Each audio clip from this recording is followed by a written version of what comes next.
the right time to contact your IT expert and get them in the loop, or find one if you don't have one, is not after you sign the check to the EMR company. Yeah.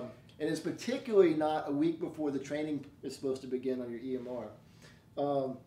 Lastly, I would say is be prepared for minor bumps in the road. I mean, there's always going to be minor glitches that come up once you do go live, and having the right software vendor in place, having the right hardware vendor in place is very important to making sure those glitches are kept to a minimal and that you get back on track as quickly as possible. So that goes to say resources are key, but attitude is probably just as much. I mean, preparedness is a state of mind. Expect the worst, hope for the best. Expect the worst and hope for the best. I haven't heard it put just like that in that context, but I think that's pretty spot on, actually.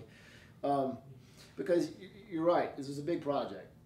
It's not something that you do over a weekend. It's not something that you do over a month. It involves pretty sweeping changes for the better, ultimately, for the entire office and the entire practice, you know, as far as productivity and revenues and everything else. But it is a big project, and like any big project, things are going to happen. It's not if they do, it's when they do. How are you going to respond to them? Are you prepared? Right? So, good points. Good points. Have you seen any difficult EMR transitions? I'm guessing that you have, being in the biz for so long.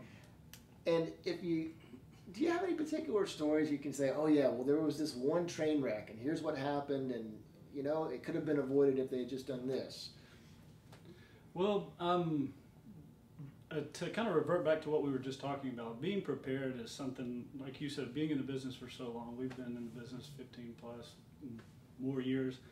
You learn that you get that stuff in place well in advance, and if it's not there, you want to be running on your system like you would be that day of go live, 2 weeks, 4 weeks in advance of that day.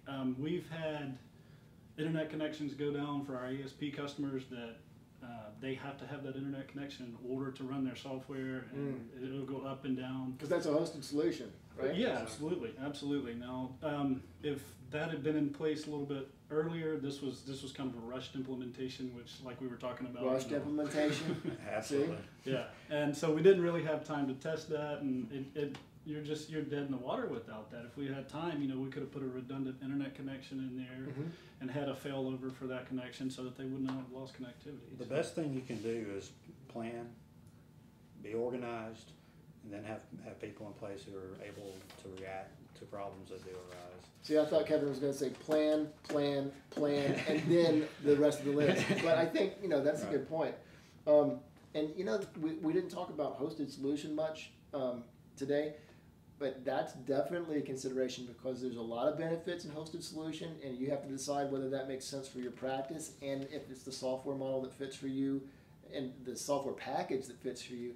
But, you know, at that point, you really do need to have redundancy. You can't afford not to have redundancy on the internet connection there, because your internet connection is down. You know, you'll have the old Charter cable or the AT&T solution, or pick a vendor. It doesn't matter which in any place you are.